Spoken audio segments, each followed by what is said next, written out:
Hello everyone, Blue Star Saber once again to do a live anime discussion, but this time not my hero, it's Eden Zero.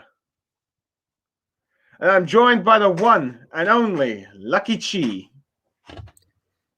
Yes, the master himself. I'm pretty sure some of you guys are going to catch the references out there, so if y'all do, good on you. That's all I'm going to say. Fair enough. Alright, after this 1 minute of awkward silence, but after my little joke, but anyway.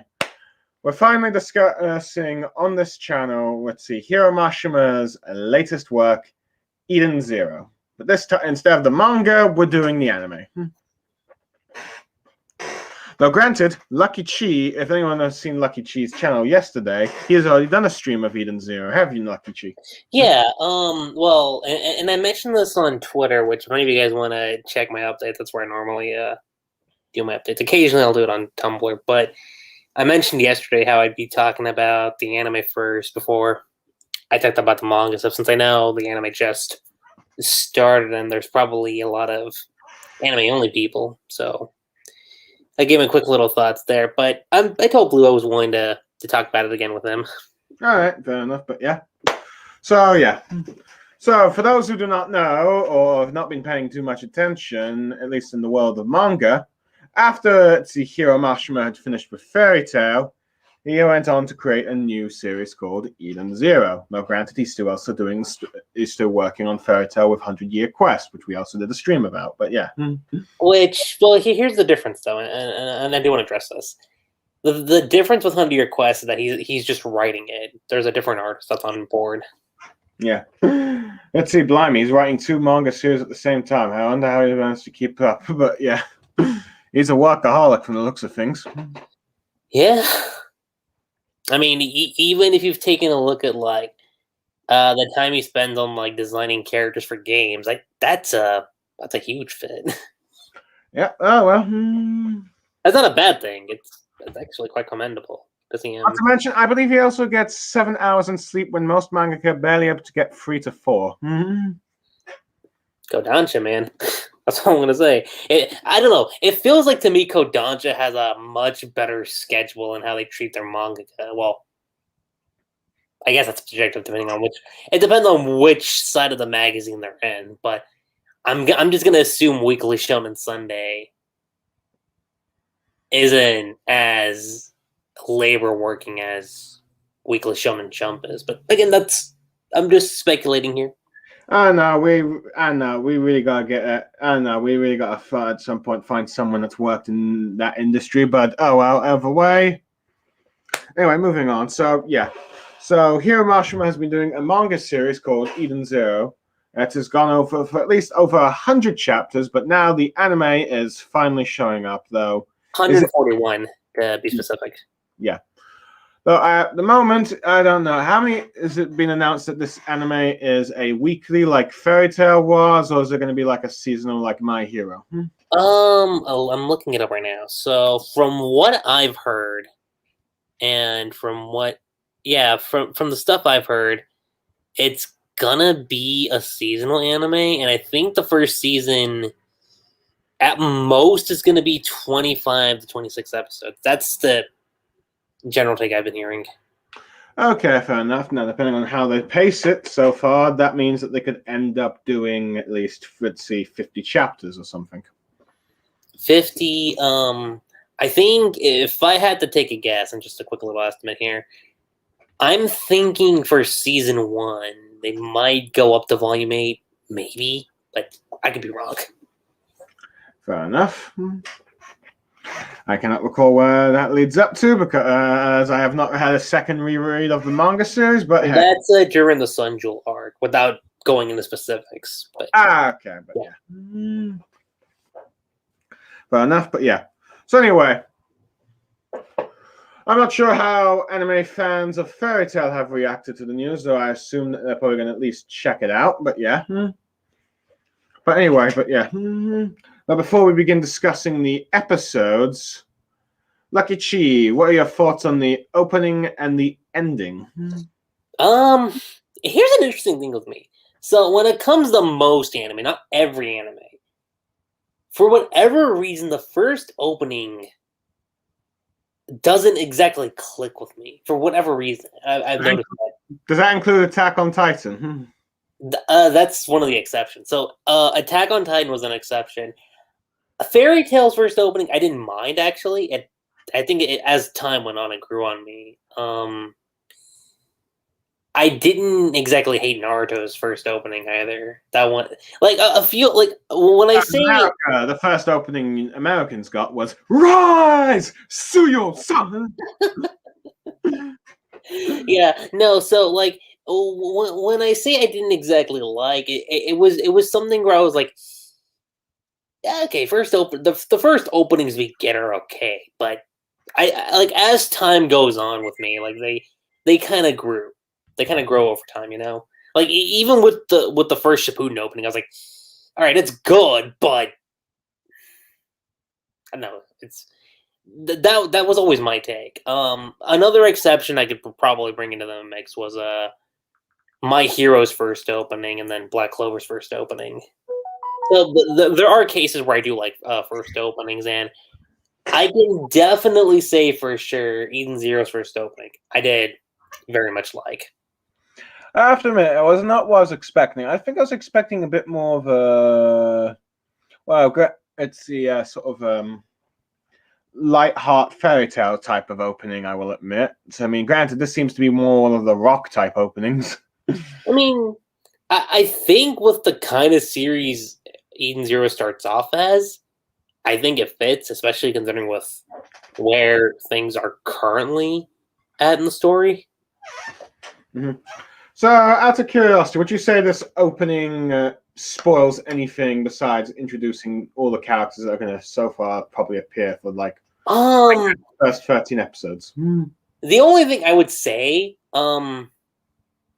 is that I don't think they should have shown the ship in the opening, but then I thought about it, I was like, well, you are eventually going to get that, so that's more of a nitpick on my end. Mm-hmm. Fair enough. So, for most part, for anime owners, you do not think they've spoiled too much. No. Fair enough. Again, I think most anime studios tend to do openings with heavy spoilers due to the fact that, well, let's see, manga comes first in Japan, and, well, manga is much bigger in Japan than it is in the West. So, there's that. Yeah. But we're not going to get into that discussion. Now, I suppose, on to the ending. From what I can tell, it looks like your standard fairy tale ending of the chibi characters. Oh, the ending? Yeah. The ending, I would say, yeah, it definitely did remind me of how the first fairy tale ending was. But I don't know. This one I think stood out more than the first fairy tale. I mean, the first fairy tale ending was nice, but I don't know. There's something more catchy about this one. I don't know. Well, how did you feel? Well, I've only watched it once or twice, so I can't say the endings of let's see, Eden Zero draw me in, to say the least. But heck, I will admit it seems to at least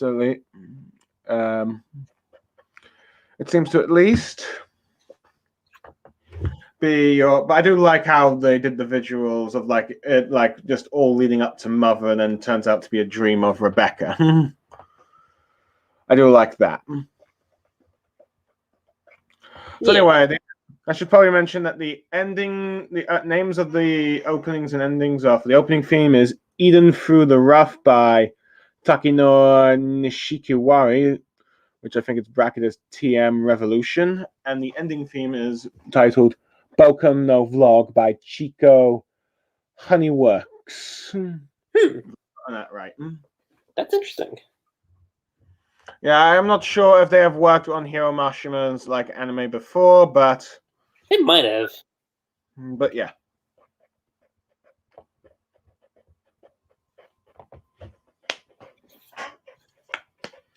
So anyway, shall we get on to the episode discussions now? Yes. The first episode. I can't recall what it was. It's titled. I got it right here. The first episode's titled "Into the Sky Where the Cherry Blossoms Flutter." All right, thank you. This is probably why I have you around, Lucky G. Which, if I remember correctly, if we're going based off the manga chapter titles, it actually, yeah, that's the same chapter title too. Fair enough. And it makes sense, and it's not to talk about the episode itself, but just a heads up, guys. I'll say this: the first 2 episodes cover one chapter, which, and it's not like One Piece where it's dragged out and out, but because it actually fits with how long both the chapters were. So I just want to put that out as a reference.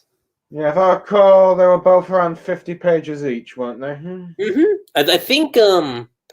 I think Rave and Fairy Tail had the same thing too. Well, I can't recall if it was for Fairy Tail, but maybe for Rave. But yeah. Although, okay, and I was more so referring to the manga, but the anime for Rave, ooh, that's a whole other topic in and of itself. But well, I'm not really watching it right now, so I can't really comment. So yeah. Mm-hmm. But anyway, from what I can recall, I forgot what I was going to say. Damn it! But I'm sorry, Blue. Damn you, Lucky Chi. But yeah. So yeah. Let's see. Oh yeah, I think Fairy Tail's second episode was 2 chapters. But anyway. Anyway, what was I? Yes. Anyway, the episode starts off with a young Shiki with his grandfather Ziggy, the sort of robot, looking into the stars and all that stuff, and I think him tricking his grandson into thinking what falling star was. I think it was like a bug or something. Mm-hmm. I don't know, but he's got like this little robot friend. I can't call the name of this guy. Michael, okay. Let's see, Hiro Mashima, the only mangaka I know to use quite a lot of English names. And let me be specific about this, guys. It's not just a thing he's used since Fairy Tail. That's been an apparent thing even in his first work from Rave Master. So it's kind of been the traditional thing with him when it comes to his character names. Well, okay, yeah. The only exception I could probably say is the main character. Everybody else seems to have like English-based names. Mostly everyone. Mostly.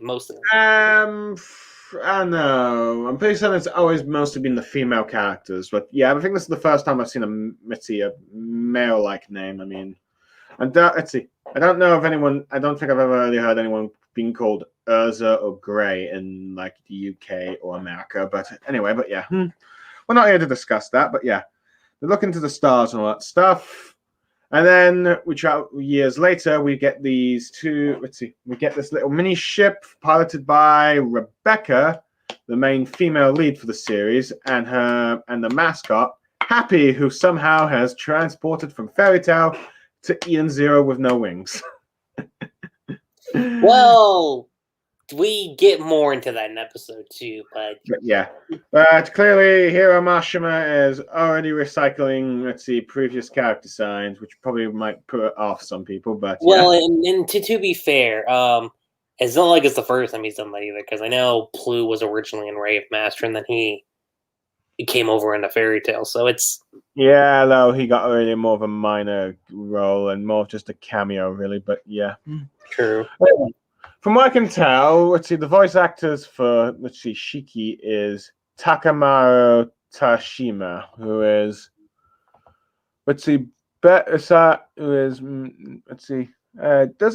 is not very much, from what I can tell, isn't very well-known voice actor, from what I'm looking at his Wikipedia page. Mm-hmm. Granted, he voiced a character in Bleach, Rajiro Kakaji or something. Hold on there. Let me just Google search that name. Okay, that was it was the Songpokto it was the Songpokto of like the 5th seat of the 11th division, but that was a minor character, so from a filler. So no one that we know, but yeah, or at least most people wouldn't care about, but yeah. Anyway, Rebecca is voiced by Makako Komatsu, who I believe, who has, from what I can tell, hasn't really voiced any major characters, though I suppose if anyone has watched the anime of Yu-Gi-Oh! Zexu, she has voiced apparently, let's see, Koturo Mitsuki, the main character from, the main female character from, let's see, Yu-Gi-Oh! Zetsu. Okay. Yeah. I thought that name that. I was like, she sounds like she was in something. I just couldn't remember what it was. Yeah. Tori Meadows for like the English translation. Mhm. Or the Japanese name is Mizuki Koretia. But yeah. And Happy is once again voiced by the same voice actor that did Happy in Fairy Tail, which makes sense. I mean, that's one you can't really get too much get around. Yeah, Ri Kukiyami, who also, for those who might know, also voiced Kaguya and Gintama, and Alphonse Eric in Full Metal. Which makes me kind of wonder if, because I have no doubt that this is going to get a dub at some point. It wouldn't surprise me if they brought back the dub voice for Happy to do Happy here. Yeah, the question is, are they going to try and make sure they don't do the same voice for Natsu and Lucy? Because already these characters are looking like carbon copies of Fairy Tail. It's probably for most people, but yeah. I'd argue it's more of a copy from Rave, but that's just from my own experience. Yeah, though most people mostly know Hiro Mashima from Fairy Tail, but yeah.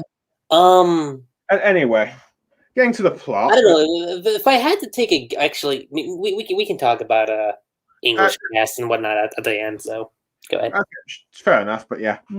So anyway, Rebecca lands on like the planet Granbo, which Shiki is, trying to be the first explorer there in 100 years or so. To try and get a good video for her B-Cube things, which is the equivalent of YouTube in this universe. Interesting concept too. I remember even going back to the manga, I was like, oh, that's actually kind of cool.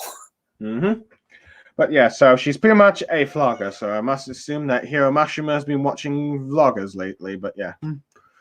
But anyway, she ends up meeting all the robots who talk about, let's see, the history there, and eventually she stumbles upon Shiki, who's all grown big hair and stuff, and let's see, it kind of, let's see, does not know the meaning of personal boundaries, but heck. I mean, this is how I would describe Shiki. At least in the beginning, very Tarzan-like. Fair enough, but yeah. Though I mean, he can talk and everything, yeah, but in terms of his nature, I think it's a little caveman-ish. Yeah, let's just say doesn't know the meaning of personal boundaries, but yeah, we're not going to get too much into that, but yeah. Anyway, he wants to befriend Rebecca and Happy at first, though they're a bit put off of him, but as once they spend more time together exploring the area, let's see, Rebecca learns a bit more about Shiki and let's see, and then decides to cut his hair as he's going to sleep as to be a gesture, as a nice gesture and stuff. I thought it was actually kind of funny. He's like, "Yeah, the hair's bugging me. Can we cut it? Yeah, just do it." I was like, "Yeah." And while she's enjoying the night at the hotel, let's see, but yeah, let's see. The king of Granville is preparing something, and as Shiki wakes up, he finds that all the robots have tied up Rebecca and look like they're ready to burn her. Salem witch trials, guys. I don't know if that's where y'all's minds went, but I remember as soon as I saw that, I was like, this is something from Castlevania. Yeah, this is the stuff that we Brits did back during the time of King James I. But yeah. But anyway, does that still go on to this thing? I'm joking. You don't have to go into that. No, of course not. No, of course not. Anyway, go ahead. So Shiki tries to reason with the robots, but apparently they revealed that he's never repaired them and all that stuff, though they've just repaired themselves, and they're planning to conquer the universe and make robots rule the galaxy after being abandoned by humans. Which... Go on. I'm not gonna say it because that'll lead into recent events, so I won't say much. Shiki tries to plead with him, but eventually he has no choice but to fight back in order to save Rebecca and Happy. And then we revealed that for the power of the world in the universe of Eden Zero is ether gear, and Shiki's is gravity as he defeats the king robot, and then escapes with Rebecca onto a ship as they're flying off. But as they're doing so, the robots, think back to when King Shiki says about how they will all shut down soon, him being the first thing, but he requests that all the robots, when the time comes, make sure Shiki gets off the planet and make as many friends as possible and all that stuff. Happy that Shiki's finally got off the planet. They all, sort of cheerfully talk about it and then deactivate. So Lakichi, it looked like you're about to say something. Oh no, nothing at all. Mm-hmm. But anyway, as Shiki is leaving planet, he cries about how, despite what happened with them, he always remembered the friendship he had with all those robots, and he'll now continue to seek making new friends. As Rebecca smiles on, and they head to Blue Gardens, the guild in which Rebecca is a part of. And the episode ends. Mm-hmm. Anyway, episode 2, which is titled, I forgot, what's the title called again? A Girl and Her Blue Cat, which is, again, just a point of reference to the manga. That's the same chapter title. Mm-hmm. Fair enough. By the way, if you we'll give our overall thoughts at the end of the summary of each episode, by the way, Lakichi. No problem. Anyway. So anyway, Shiki and Rebecca arrive at Blue Gardens, and in order to get Shiki registered. After doing that, due to Shiki being completely oblivious to everything going on, makes a bit of a fool of himself and that, trying to befriend everyone, and they're all just laughing at how stupid he is, apparently. No, and this is the thing I want to mention, and I'll bring it up more when we talk about episode 3, but I think it's absolutely hysterical that you have Shiki talk about wanting to be friends with everyone, and then Rebecca's just like, "What is it with you? It's just friends this and friends that." And I'm like, oh, Hiro's taking a jab at himself. That's creative. I like that.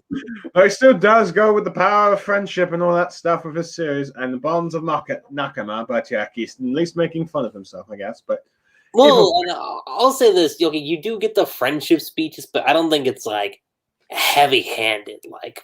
By the way, I think during the background scenery of this episode, I think you see Team Shadow Gear, Levi and her 2 friends. Yeah, you do see them. I noticed that, and I don't know, and I noticed that when I was reading the manga too, and because they're visibly there. Oh yeah. Mm-hmm.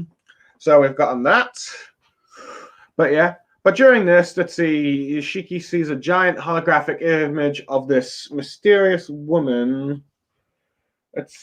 Who's called Mother, and he claims to have feels like he's seen in which none of the guildmates end up laughing, all that stuff. And I think Shiki tries to say he'll prove that, but tries to defend himself or something. Sorry, it's been a while since I've seen the episode, but yeah. But either way, it's during this time Rebecca talks about how, while there are good people in this world, there are also bad people, and most of the people are just indifferent. Which is very, very realistic, because that does kind of correlate back to real life. Yeah. No, granted, it's very interesting that Hiro would bring this up in one of his manga series, because normally most people end up being good or decent in his series and all that stuff. But yeah. Yeah. But I suppose it's a little sense of that there's going to be there might be some more gray characters or factions in this series, but yeah. Yeah, and I mean, that's not a territory Hiro is really foreign to, because, like I said, that is something he did explore in Rave, too. Fair enough, but yeah. Of course, I'm pretty certain we're all supposed to believe that Shiki and his friends and their beliefs of friendship and all that stuff are right and all that stuff, but moving on, but yeah. So anyway, let's see, I think Rebecca explaining a bit more to Shiki about Beekeeper's things and all that stuff about, let's see, though granted it's revealed that she's not exactly a very popular one, but heck. And I think they've gone on a little bit about how when she was a little girl, she ran into Happy and how they became friends and all that stuff. Mm-hmm. I suppose, let's see, on one hand, I find it a bit lazy that Hiro's reversing the whole, let's see, using Happy as a mascot. Again, I do like this time it's the female companion that has Happy as the friend rather than the male character. Oh, yeah. Because I'm pretty certain if Happy ended up with Shiki at first, I'm definitely going to say, okay, you're just ripping off Fairy Tail too much there. Well, and here's the thing. I actually thought that was actually no. That's gonna go into spoilers. I can't mention that yet. All right. At least not until I want to say episode 5 or 6. It's gonna be one of the two. But go ahead. Yeah. Anyway. At some point, Happy gets kidnapped by some, let's see, bandits or something, or some smugglers or something. I can't recall what they are. Either way, they're crooks and all that stuff. I call them punks. That's what they are. Fair enough, punks and stuff. Who have realized that Happy is an Exceed, so they're keeping like everything. Hero keeps the same name for like species, but yeah. Anyway, but go figure. I mean, I'd probably do the same myself, really. But heck. But either way, Shiki goes in pursuit and all that stuff. And let's see, with Rebecca falling behind, eventually, the Fog lays her up to the boss and they have a scrumptious thing. And during then, it's revealed that Happy actually had an accident years back when Rebecca was still a child. But this nice, witty scientist or doctor was able to save Happy by turning him into a cyborg or android. So essentially, Happy did in fact die, which I was like even reading that, I remember sitting there going like, that's interesting. But then Happy ends up transforming into dual-wield guns, and Rebecca ends up shooting some bad guys while Shiki takes out the lead, I believe, or at least. You know what that means, guys? Happy's finally useful. It just took Hero's next series to do something. Okay, I shouldn't say that because Happy, I don't mind as a character though. Happy had his uses in the previous series, mostly as a wingman kind of thing. Though this one is more of a direct combat. Mm-hmm. Let's see. So yeah, if we end up seeing that Rebecca's powers, at least so far, currently in the series, are like, let's see, long-range double-wield guns. Which, I know I've been making references to Rave, but I do feel like that's kind of an homage to Ellie when it came to the Tumble Blaster she has. No, so you feel like Hero's going back to, like, let's see, what the original female protagonist's fighting style was with, let's see, Rebecca, at least. Like, I feel like there's two. I feel like she's got like bits of Lucy in her, and she's got bits of Ellie in her. It feels like a culmination of the two, which isn't bad. Fair enough, but yeah. The bad guys are beaten, and we end up with getting a little bit more about how the friendship between Rebecca and Happy. Particularly, do we have a touching moment where Rebecca in the flashback sees that Happy has become a cyborg with just like none of his cat fur, and says, "Can we?" Asking if we can still be friends, and she's like, "Happy is happy regardless." And we get like a touching friendship moment between the three and the stuff, ending the episode. Oh yeah. Anyway, on to the last episode. Let's come out. Episode 3, which is, I forgot, let's see, titled something with Weiss, I believe, right? Actually, no. Episode 3 is titled Adventures. Oh, okay, Adventures, but yeah. And I should note, unlike the first 2 episodes, this one covers 2 chapters. So it covers chapters 3 and chapter 4. Yes, so yeah, Anyway, the episode starts off with Shiki being scared of a spider because, well, he has a fear of bugs. Which might be a reference to the fact that, let's see, in the original series, Hero did it. Rave Master Ellie likes bugs, right? Often calls Plu a bug. I know. Yep. So Shiki is the opposite, but yeah. Anyway, I mean, you got to give the main characters their own little quirks. I know for Natsu, his biggest thing was motion sickness. Although, I guess you could factor that in with Wendy and Gajil too. But you know. But yeah.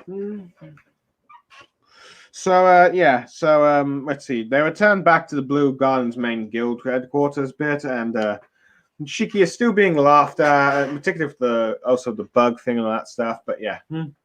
But Shiki isn't all that bothered by it. However, let's see, returning here, we're introduced to the receptionist of the Blue Gardens Guild, Mona, I think her name is? Clarice. Okay, I'm not sure where I got Mona from, but yeah. Clarice the Glasses Girl. I don't know what's wrong with me. I just saw the episode today, but heck. You're good. But yeah. I guess you could say she's the stand-in, let's see, mirror for, like, Fairy Tail or something. But a lot more gritty, but she quite likes Rebecca and was, a bit teary-eyed, wondering if she was going to be okay. But anyway, Rebecca explains, like, Shiki's activity in registration to become an adventurer to her and all that stuff, but yeah. But during that, we end up with the arrival of what looks to be an older version of Wendy. Trying to remember her name. Labilia.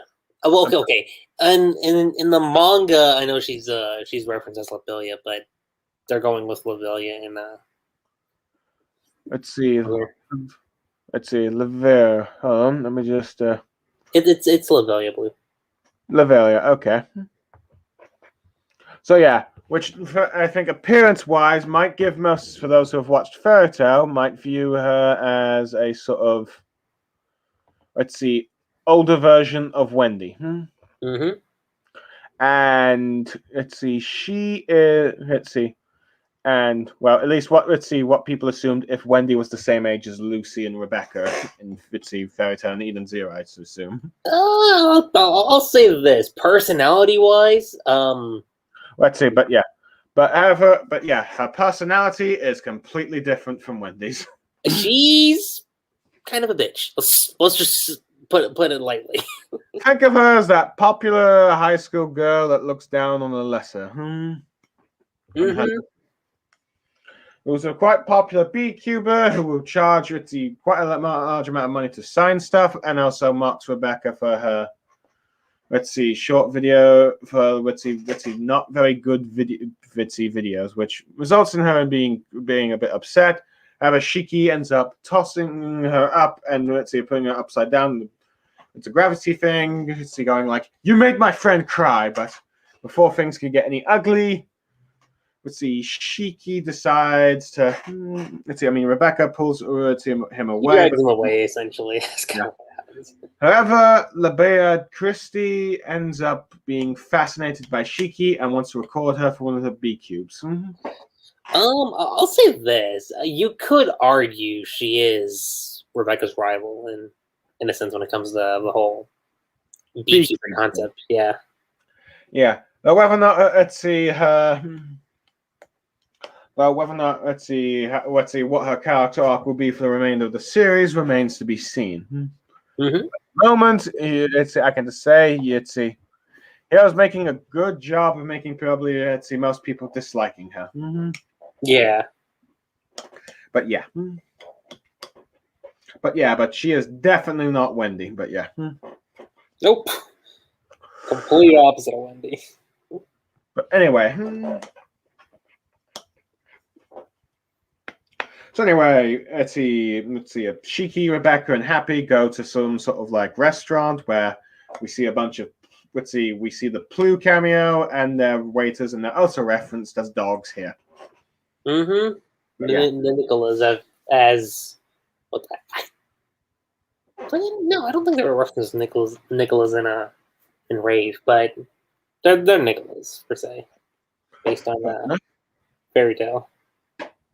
But yeah, well, Plu was the only one in Rave Master, and Fairy Tail and Rave Master, there's multiple, so there's that. Now, this is probably going to be the only time you're probably going to see them is in Blue Gardens, but which is going to be very rare then. Oh yeah. But anyway, Anyway, Shiki ends up just a bit questioning Rebecca about the guilds because he seemed to be on the impression that a guild meant like everyone's like friends and family, which again, I feel like it's Hiro taking another jab at himself because then you have Rebecca commenting, "Yeah, there was an anime and manga about that." So I was like, "Okay, Hiro." To mention, just as she's saying that, in behind the scenes, you see Natsu and Lucy walking out of the restaurant. Guys, I gotta say this right now. I think Hiro's the only mangaka I know that's willing to take a jab at himself, and I think that's a good thing. Fair enough. I think that's a good thing, but I don't know what your take is, Blue. I have no idea since I've rarely read mangaka with like second work. So granted, I did read Samurai 8, and the only thing that even closely and it resembled anything from Naruto there was like a confession scene. But yeah. Yeah, a few parallels too, but yeah. Yeah. But since most mangakas don't tend to have like are known for like more than one famous bits of work, they usually end up only having one. The only exception I can think of is Togashi with Hunter x Hunter and Yu Yu Hakusho, but I don't recall seeing any Yu Yu Hakusho references in Hunter x Hunter. Well, yet. If we ever get the rest of the story finished. And let's see, so yeah.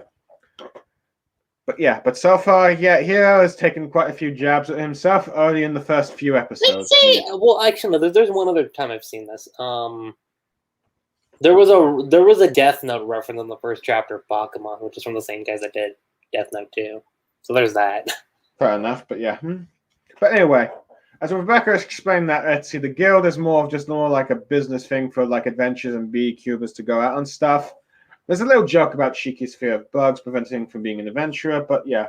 But either way, Rebecca gets a notification that he's been officially registered, though Shiki gets the surname Grenbell because, Rebecca's like, since you don't have any surname, I figured we use the planet you're, from, so, which Shiki likes, but yeah. Anyway, Shiki decides that we should go find Mother for your B-Cubes and all that stuff, which Rebecca and Happy are on board, and then lead off to try and get the next source, which they're going to Dr. Weiss Granbell, isn't it? Norma. They go off to Norma. But yeah, Norma, but yeah. They go see the doctor, but just as they have left, a pirate group led by Urza. You mean Elsie? Well, Elsie, but everyone knows that this is clearly the Elsa, and Elsa does, but it's clearly the character has the Urza design. I'd say it's more of Edalus Urza technically, but that's just my view. Either way, most people are going to say, "Oh, this is Urza and Eden Zero and all that stuff." But yeah, Elsa is Elsa is like asking around, particularly the receptionist lady, have they seen Shiki? However, one of the background characters says, "Oh, he's gone off to the planet Nomura," and she comments about how it's a dead world. Anyway, Shiki ends up driving, piloting and landing there. Which Rebecca was against at first until they realized they can make a B-Cube out of it. But Shiki probably realizes, okay, so this is probably why you don't have any views and all that stuff. But who knows? As from my understanding, I'm pretty certain, recording someone doing their first time driving would be quite the YouTube hit, if you ask me, but who knows? Yeah, crash, but yeah. Either way, they end up crashing, and we end up seeing the planet, what, Mona was it? Or Norma, okay. Maybe this is where I got the idea of Noma for like the receptionist, but anyway. But as we can see from the world, its rain is, crystallized earth, falling down, landing, and then over time merging to make the planet bigger and all that stuff, which I have to admit is quite creative. It is, and I'll say this, guys, not to go into specifics, but I think that's the most unique thing about Eden Zero is that there's a lot of things that the hero could do with like the world building and whatnot. It kind of reminds me of a little One Piece creativity there in terms of each of the worlds, where like one world is like a fairy tale land. One is like under the ocean, up in the sky. Tretzy a train in the I water. kind of got more of a Kingdom Hearts vibe, technically, when I'm like, I when I'm guess. thinking about it now. Yeah. I guess I suppose you could say, but I think some people probably compare it to One Piece, but you could also go with Kingdom Hearts, I guess. But, Yeah. Either way, but yeah. So yeah, but to reveal that how people live on this planet, they live in underground and all that stuff. We get like a sort of modern day future city kind of thing, which Shiki wants to live there. Though of course questioning about the bugs, but anyway, they go to find Dr. Weiss. Mm-hmm. And they end up going to this garage where they look around and they can't see him. During the time there, Shiki ends up finding some X-ray goggles, which sees Happy's robotic body, and you also Rebecca being You don't really see. no, As, it's all up at the top, but this is good. But I think most people will probably make a comment of 3 episodes in, and Hiro Mashima is already doing fan service. Well, okay.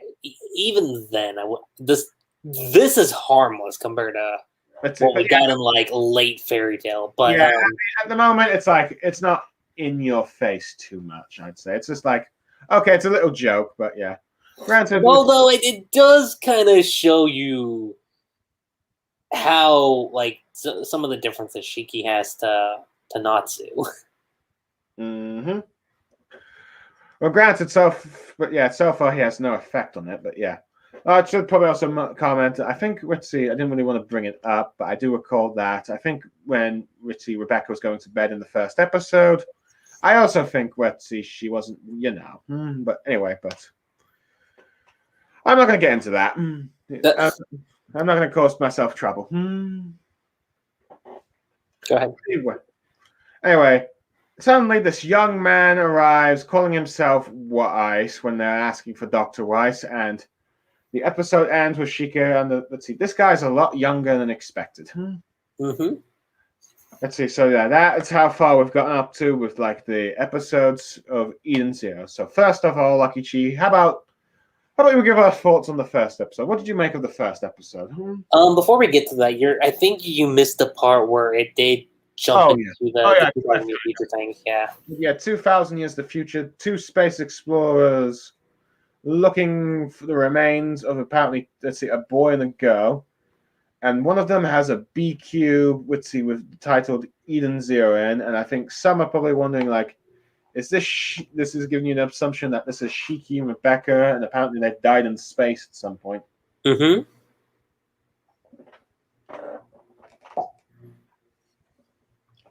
Now, granted, we have not gotten much mystery. We've gotten much answers to this scene, but either way, it leads to some curious questions. But yeah, it really does. So anyway, thoughts on the first episode? First episode, pretty faithful adaptation, I'll say.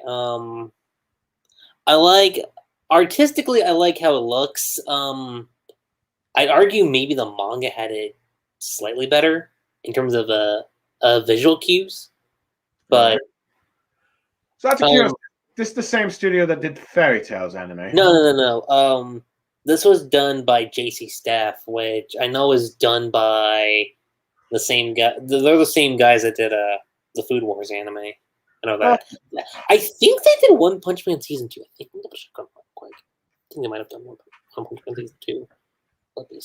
I don't know. I do wonder. So, because the animation does kind of remind me of Fairy Tale. Let's see, when it came back in 2014, maybe, but a bit brighter, I will admit. Okay. According to what I'm seeing, yeah, they did also do One Punch Man season 2. Oh, okay, but yeah, which has probably gotten them a bit of infamy there, but yeah. But anyway, yeah. So yeah, I will admit the animation I think is pretty good for the most part. I mean, granted, the coloring kind of reminds me of Fairy Tale 2014, though a lot more brighter. Oh yeah, for sure. So that's the episode itself. I will admit it's an interesting premise. I'm not saying it's like an iconic one, like I'd say the Big Three had, or it's the Attack on Titan or Full Metal Alchemist, or I even probably argue the first chapter of Fairy Tale. But I think it's at least interesting enough to I'll check it out for a few more episodes, chapters at least. So yeah. Well, yeah. I'd argue episode 1's still kind of like episodes 1 and 2. I'd argue maybe even 3. Are kind of more of like the setup of the whole story, technically. But Yeah. I mean, you don't really get the whole setup of the whole story until like the after the first volume, really. But yeah, for most series. But yeah.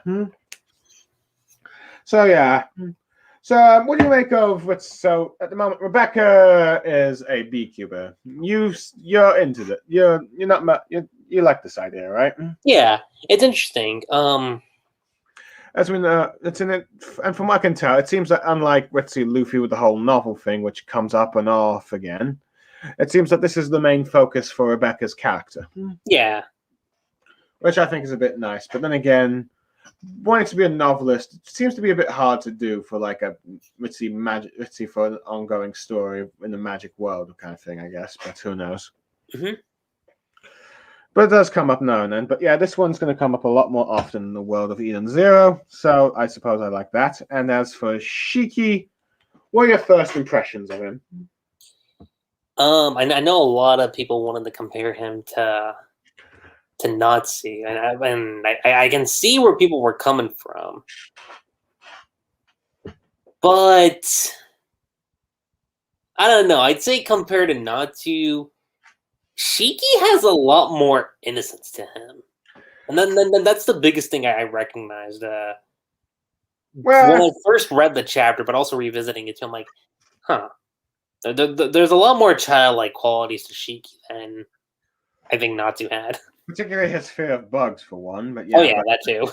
But yeah, he seems to he wants to make friends with as many people as possible. So that's another quality that's a bit different for Natsu. Natsu, while he does value his friends, is always looking for a fight. Yeah, that's the thing. Now, Natsu was just very battle-driven, which isn't bad, but To be fair, when you have a battle manga, you probably need a battle-driven character. But yeah. But so, what do you make of his gravity powers? I think it's interesting. I have to admit, I don't fit it. Anyways, I think Hiro has toyed with the gravity powers before, but I think it was with Blue Note. It's the right hand of the Grimoire Heart. Yeah. Who was defeated by Geldart and later Natsu in the Avatar arc. But yeah.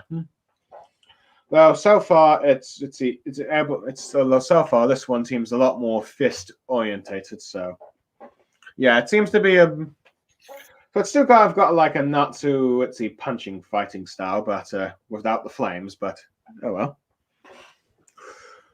But it seems Shiki at least has enough going for him that with his mysterious grandpa Ziggy and apparently his connection to apparently Mother. But we'll get to that in the next when we're discussing episode 2.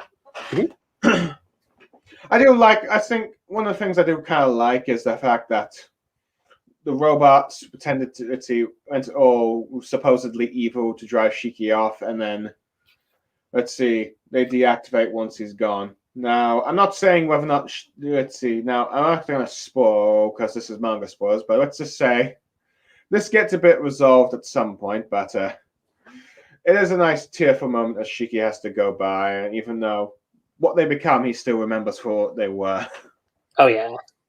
But I'm not going to talk about any. But I'm not going to talk about what happens later when it comes to this scene. But yeah. Yeah, there's I'll just say this for all the anime only guys. It's a pretty big moment.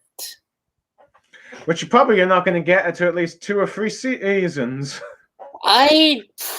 If they're gonna pace this the way I think they're gonna pace, well, I think we'll probably get in season 2. That's my guess. Yeah, I'd argue it should be the tail end of season 2, but again, that's I'm gonna think probably the beginning of season 3, but yeah. But yeah, that's what I'm probably gonna say. So if you were to give the first episode, what score would you give it, or grade in your case?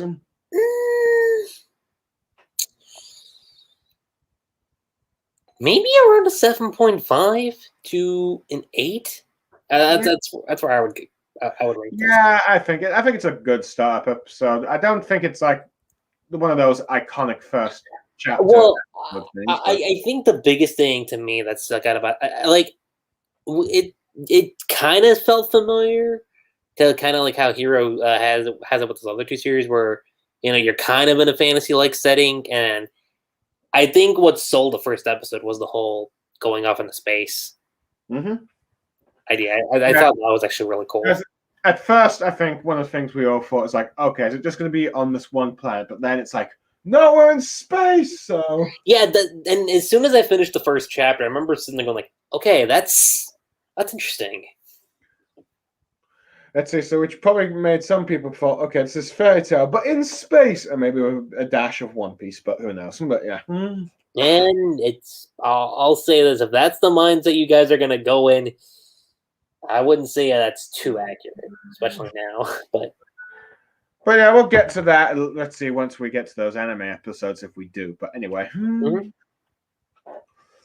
So anyway, on to episode 2, which is probably, I'd say, probably the best episode so far, with which I will admit, with mostly due to the backstory between Rebecca and Happy, which I thought was actually kind of touching, really. Yeah, I did like that too.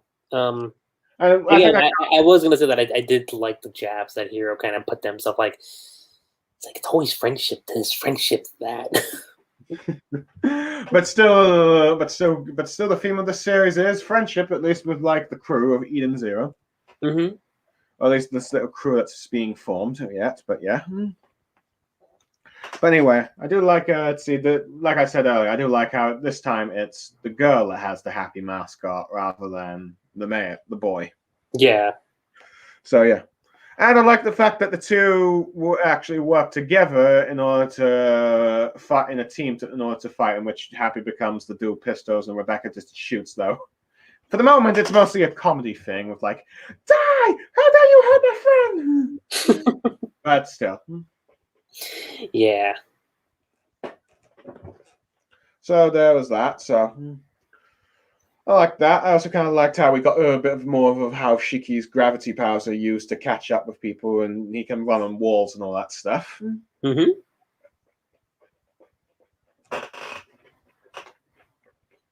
I do like how it's set up that the main episode of this, the main objective of this series is to find Mother, which, to be fair, some might compare it to Natsu searching for Igneo, but this time I think it's a lot more focused than the Igneo subplot in Fairy Tail.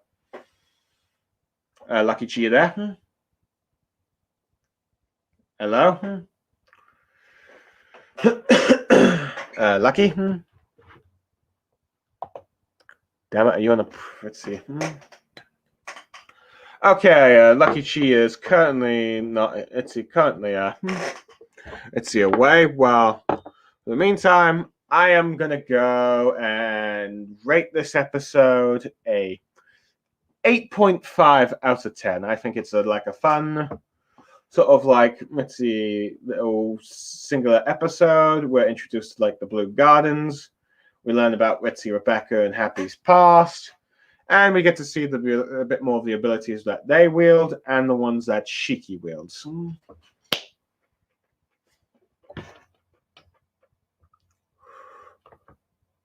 Let's see. But anyway, as for episode 3, I like how they end up, going into... one particularly like the... you're back, Lucky Chi. Sorry about that, Blue. Phone call came in, but go for it. Okay, so before we go into episode 3, how would you score episode 2? Episode 2, I would say... I'd put around a grade plus, which for me was around 8.5. Fair enough, that's the same as me, but anyway, one thing I do kind of like about episode 3 is they set the goal of trying to find Mother, mostly so Shiki can try to recall why he remembers her, and for Rebecca for her B-Cube subplot. Let's see, because I assume that at some point, because at least one, because I assume that by the end of this, Rebecca's probably going to become a famous B-Cuber, maybe not, who knows. Just like Luffy became a famous novelist in the end, but yeah, I do like that. It's Hiro's continuing like let's say like a sort of like media career wise, so instead of like traditional writing, it's the current day social media, let's see, vlogging and youth videoing. Which I think that goes to show, how up to date he is with like the world and whatnot, how much it's kind of changed since he started working on Rave Master. Yep. But anyway, yeah, I do like. Let's see. One thing I think we forgot to mention in the summary of the episode is the explanation of ether gear and all that stuff, where ether is the source of all thing in which it's used to power machines, weapons, and all that stuff, while ether gear is more of the energy and all that stuff inside the body and all that stuff. Mm-hmm. Well, granted, the explanation is like it's like magic, but which some people might find a bit cringy, but anyway, it is sort of like space. That is, but the magic thing has kind of been a prominent thing, like because that was even in Rave Master too. So I can't say it did something that's annoying, but it's not the most original source of power, but heck, it works. He utilizes it differently, which I do like. Yeah. So there's like both like one that's from let's see, ether that's within, which is more of the magic based, and more of the ether, which is the power sources, which is more like weapons and all that stuff. Like Rebecca uses. So there's different forms of using this power, which gives a bit more variety of abilities, I think, than you'd probably get with other series. But yeah. Oh, for sure. So yeah. So I like the goal of like setting up to find Mother and stuff. Let's see, and let's see. I do like the new and I do like the planet that they go to visit to, which is like a raining Earth with like Critzy and all that stuff. But that's quite great. It's something you'd probably expect to see in something like One Piece, and maybe Hunter x Hunter. I don't know. And I would say you kind of see Hunter. But yeah. I see. The only thing I'd probably say that I'm kind of questioning on, it seems like Hiro, let's see, or at least cannot, let's see, resist doing the wow a moment. I feel like that's more of an anime thing than it is. Well, it's let's see. Well, yeah, that's more of the anime thing, but let's see, it was happening with Fairy Tail. Actually, I gotta wonder. That's kind of curious about one thing. Let's see real quick. Because now that you brought that up, I have to wonder. Okay. One quick second. Okay. I just want to look into this just because it's got me a little curious. And we've lost the first receiver, but oh well. So yeah. So yeah, I'll admit, it seems like Hiro could not really restrain himself from like, let's see, doing a sort of fan service, I guess you could say. Makes sense. I got it. Okay, so turns out the chief director of Eden Zero was the same director for Fairy Tail also. Okay, so that does explain a few things now, actually. Okay, so yeah. So even though it's a different studio, we still have the same director. Yep. Which, okay, to be fair, it seems like someone that Hiro can trust with his work. I mean, let's see, we've seen what certain directors and studios have done with previous work series for Studio with AOT, Studio Period with Naruto. Well, I'd probably argue Studio Period was worse with Naruto, but we'll get in. But that's probably a discussion for another day. But I'd argue they did a good job with Bleach, but the only issue was placement of fillers. But that's neither here or there. And if people are wondering what Lucky Chi is referring to, a studio work with Attack on Titan, he's referring to what they do, some of the favoritism they had towards Mikasa. Because if you compare a lot of the stuff, more so season 1, and you can argue the first half of season 3. There's a lot of moments that they hand waved to Mikasa that should have been to other characters. So there's that. But fair enough. But anyway, back on to like Eden Zero. So yeah, I'm not really a fan of like the fact that Hiro, you could not restrain yourself from doing a, let's see, fan service kind of moment. But on the positive side, it's a lot more tamed compared to. I'd say it's more tasteful than anything compared to before. Yeah. It's just a little. It's just one of those little jokes you always have with X-ray goggles. It's like, I can't see through walls, only through people's clothes. Which, let's see, but yeah. So I just remembered that kind of joke from like a SpongeBob episode, and I think they also did it for Dexter's Laboratory episode. But yeah. But either way, that was mostly. That's so far my only real complaint of like the third episode. So I like the sort of like, I suppose, world building, or in this case, galaxy building with like the planet of rain. I like that the goal of finding Mother is the setup of the plot. And I'm a bit intrigued about this cliffhanger, which implies that something dark has probably happened to Shiki and Rebecca. Mm-hmm. And I'll say this, guys, it's not going to be the first time that gets hinted at. So do keep in mind.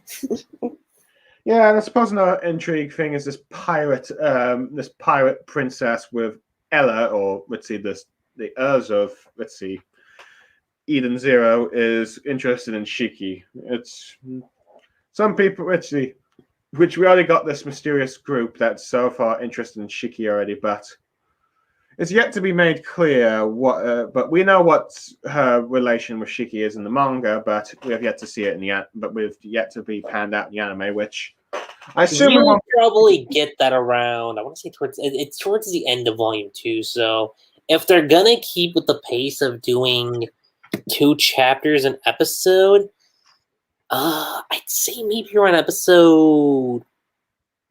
Let me see.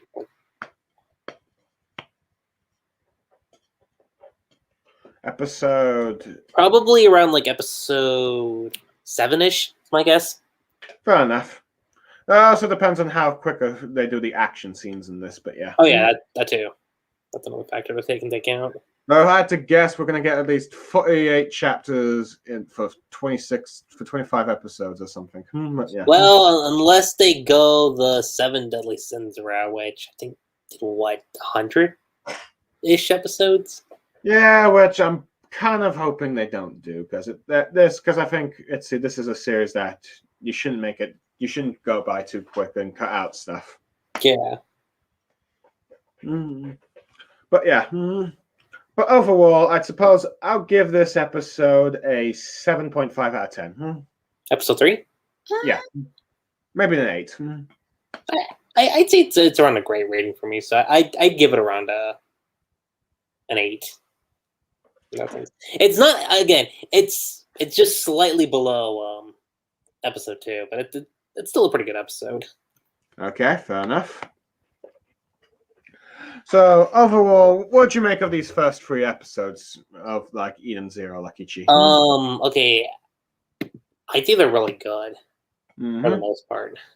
You think this series will be able to attract every fan of Fairy Tail, or do you think it'll be able to attract fans outside of Fairy Tail? I think you get a mix of both, because people who didn't watch Fairy Tail might watch this and have a completely different experience. I mean, I know for myself, and it's like I said, like when it came to me and knowing about Hiro, it was through Rave Master, and I know for you, it was Fairy Tail. So yeah, this could very well be someone's first series for Hiro Mashima. Yeah. Well, granted, let's see. I do believe Eden Zero. Biggest problem is probably needs to shake off the reputation that this is just Fairy Tail in space, because on the superficial level, with some of the character designs, it does look that way.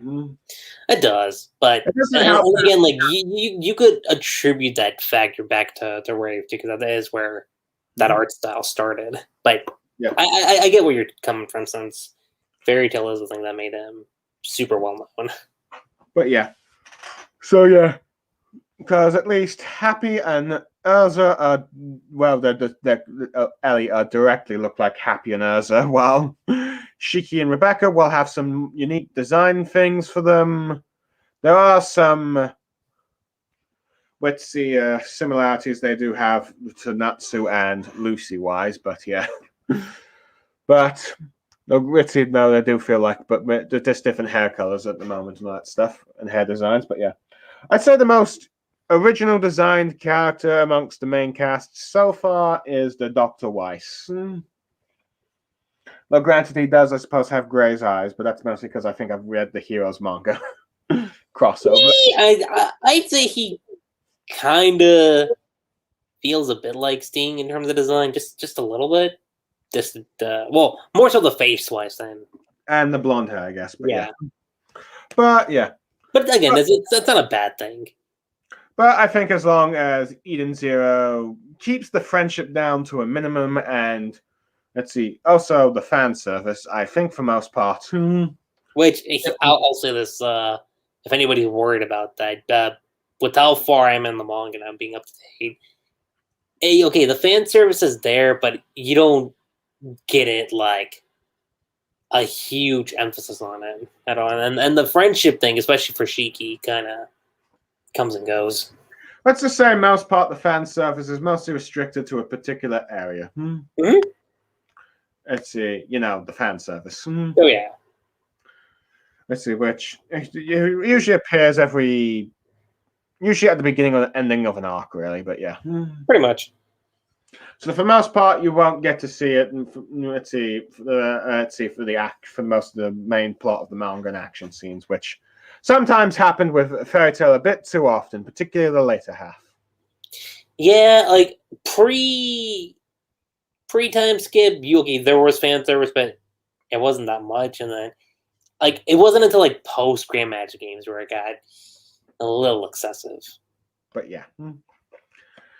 But yeah, that's it. But yeah, anyway, I'm done talking about fan service because I feel a bit like a creep talking about it. But heck, I mean, it is an anime thing, so it's yeah. Unfortunately, this is one of the downsides of Japanese anime, particularly Hiro Mashima, that you end up talking fan service. But yeah, or at least anime fan service. Yeah. Let's see, but yeah. But yeah, so far I say I can enjoy this episode. Unlike Fairy Tail, I'm probably gonna watch this anime because for Fairy Tail I was more of just a manga reader only, really. Yeah. I mean, there are times when I occasionally watch the anime, but for the most part I just stuck to the manga. I'll say this: when it comes to the anime for Fairy Tail, it's the one anime that didn't have a lot of fillers, which I think is a good thing.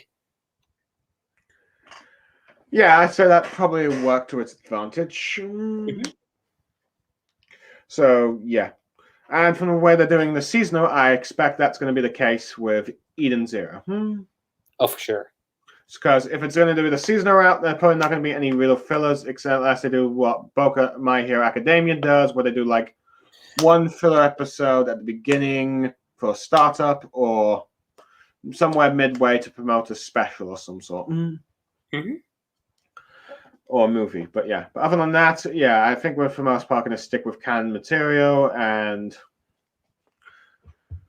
yeah, I think for the most part, if you're a fan of Hiro Mashima's work, I think you're most likely to enjoy the series. For sure. So anyway, thank you for joining me, Lucky Chi. I'm not sure if you want to do this weekly, like with the My Hero anime and stuff. Or sorry, what? I said I wouldn't mind. It sounds like it'd be fun. Yeah, because I'm not sure how much you want to do. Because I'm not sure how much you're going to talk about Eden Zero on your channel. Well, I know when I got done doing my stream, I talked about the possibility of me doing weekly anime reactions, and then of course coming back with the manga chapter. So I wouldn't mind. Fair enough. Talking with you about it. Sure, why not? So yeah.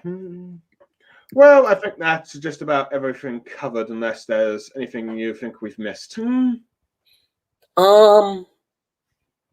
think the only thing we could kind of talk about is where we think the anime could cover up to, and I've already mentioned this. I think we'll probably cover up to Volume 8, which is the Sun Jewel arc. That's my guess. Which, if I remember correctly, the Sun Jewel arc goes up to chapter 68.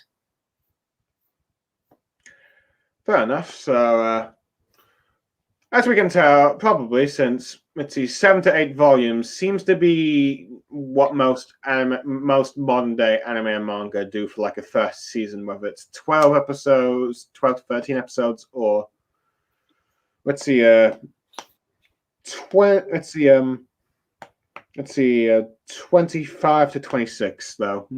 Yeah. It also depends on the pacing of a particular manga. I mean, My Hero tends to be at least 20 chapters for like a first half and then 20 chapters for the second half. So yeah, roughly 40 to 60 chapters for like one season. If it's a 25 to 26 style anime season, while if let's see, where it could also be like 12 to 13 usually being like 20 chapters or even 7 volumes depending on which anime they're adapting it from. Because now for like One Punch Man, the first 7 volumes, for the first 2 seasons, 7 volumes, and let's see, 7 volumes of manga have been adapted for 1 season of a One Punch Man. But yeah. Yeah. And the same could be, and that might be the case with Eden Zero. It could. So anyway, I think that's all we have now. Thank you, Lucky Chief, for joining me. I'm Blue Star Saber. I'm Lucky Chi. And we are signing off. Later. Goodbye, everyone.